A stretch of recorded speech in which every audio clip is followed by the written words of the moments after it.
Hey everybody, this episode of Our Kids Play Hockey is brought to you by our title sponsor, NHL Sense Arena. Look, we all want our kids to succeed in hockey, but let's face it, finding training that's both effective and enjoyable can be a real challenge, and not to mention expensive and a total drain on time, especially if you have to drive to the rink, pay a private instructor. There's so many reasons that money gets spent on this game. But that's where NHL Sense Arena steps in. It's a virtual reality training game that brings the rink into your home that takes off-ice training to a new reality. It's designed to improve hockey sense and IQ, something that's lacking majorly in the game today for both players and goalies.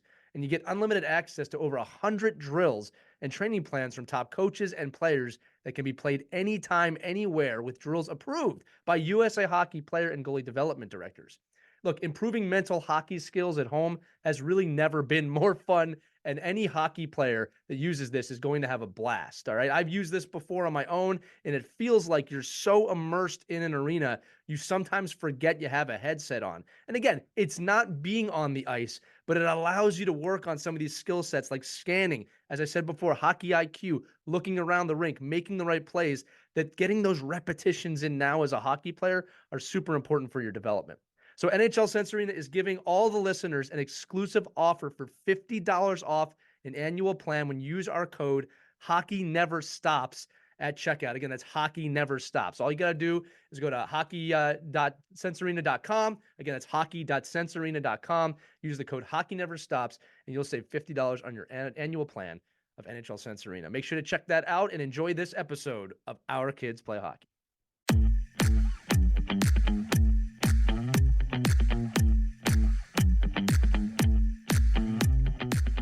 Hello, hockey skaters and goalies around the world, and welcome to another edition of the Ride to the Rink. Got a special guest today. Kevin Weeks, many of you will know, played over 350 games in the NHL between the pipes as a goaltender, and following his career, you know him mostly today as a trailblazer in business and in broadcasting, where he currently serves as an analyst for the NHL on ESPN and the NHL Network. There's no way you watch the NHL and do not see Kevin Weeks nowadays, and we were fortunate enough to have him as a guest on another show we used to do called Win Championship Traits for Life, which is part of Pivotal Moments. You can check the episode out. We'll link it in the description. But we took a little section here of Kevin talking about his will to win, his will to succeed, and the work ethic needed to succeed. And then on top of it, players, goalies, how he applied that work ethic that he learned in hockey to business, to broadcasting, and how it transcended just the game.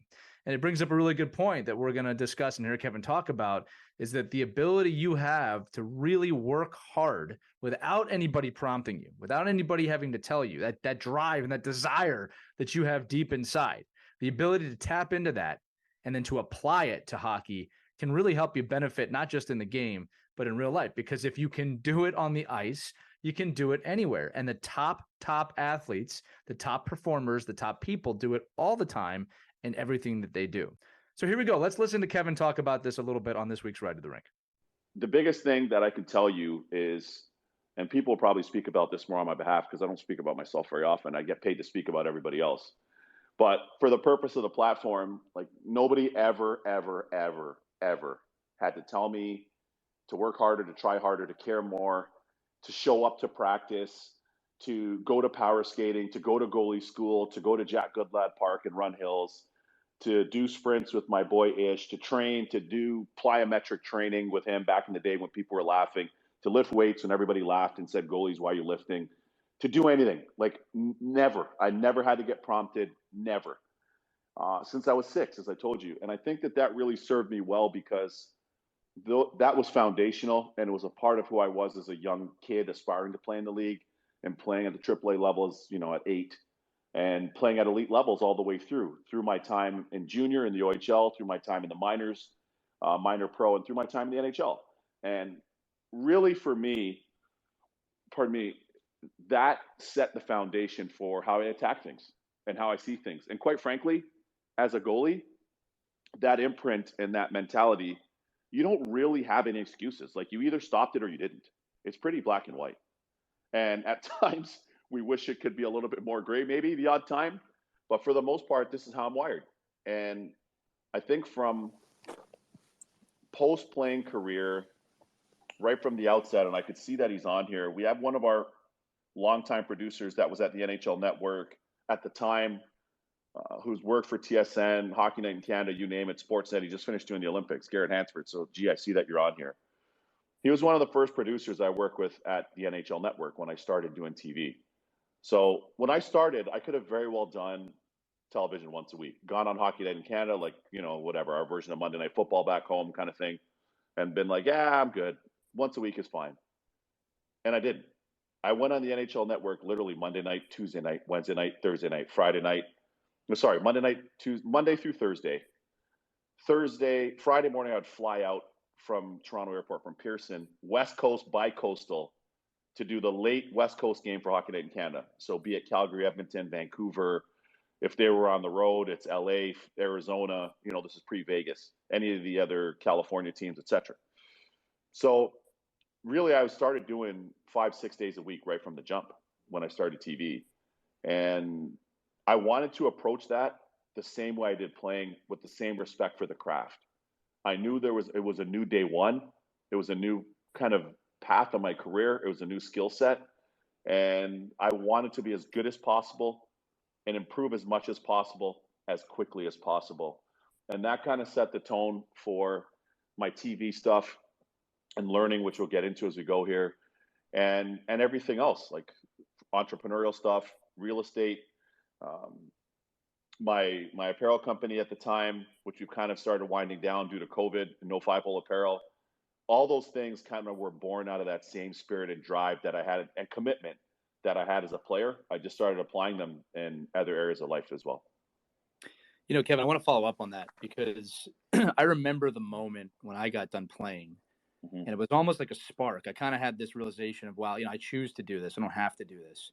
And then I remember thinking, man, I can apply everything I put into this game to other things. Totally. And it was like the world opened up, right? Yep, totally. Yeah. It was like an explosion. And I got into, just like you, so many different projects. And I think so many young athletes don't realize that. It's not uncommon for a young athlete to identify through the game they play, right? It's part of growing up. It's part of maturity. But, when I work with athletes, I want to get your take on this. I tell them, like, remember, you choose to play, you can love this, and it's intense at times, but everything you're applying to this game, you can apply it to school, you can apply it to your family. When you get out of school, you can apply it to other things. What is your advice to maybe any young athletes listening, or even current pro athletes listening, on that? Because I think sometimes people wait till the last second to do that. It's really something you can start earlier on. Yeah, it totally is. I think one of the best things, some of the best things you can learn through sport, in elite sport, are teamwork, of course, excellence, high performance, optimizing your performance potential, reaching your potential, work ethic, discipline, attention to detail, which you'll hear me reference all the time, and hunger and grit. Grit, right?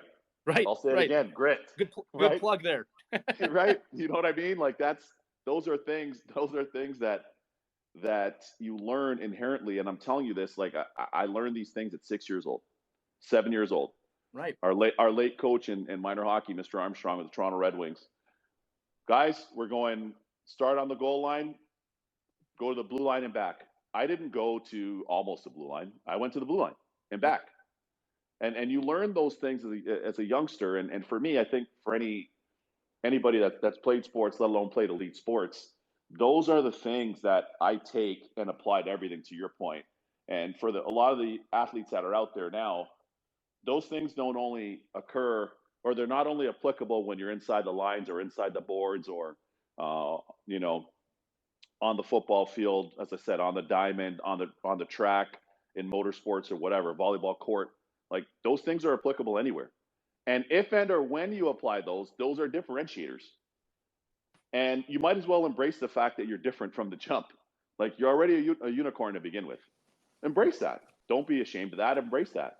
That's part of why so many people want to watch you play. That's part of why so many people want to listen to Kanye West or Beyonce or Taylor Swift or Dierks Bentley or whoever it is, Jay-Z. Like you're a unicorn. That's part of what makes you excellent at what you do. But you don't only have to have excellence in one field. You can transfer that same level of excellence and the same a lot of the same kind of foundational bedrocks. You can transfer that to have excellence in other things if and when you apply them. And those things, believe me, they're differentiators for sure.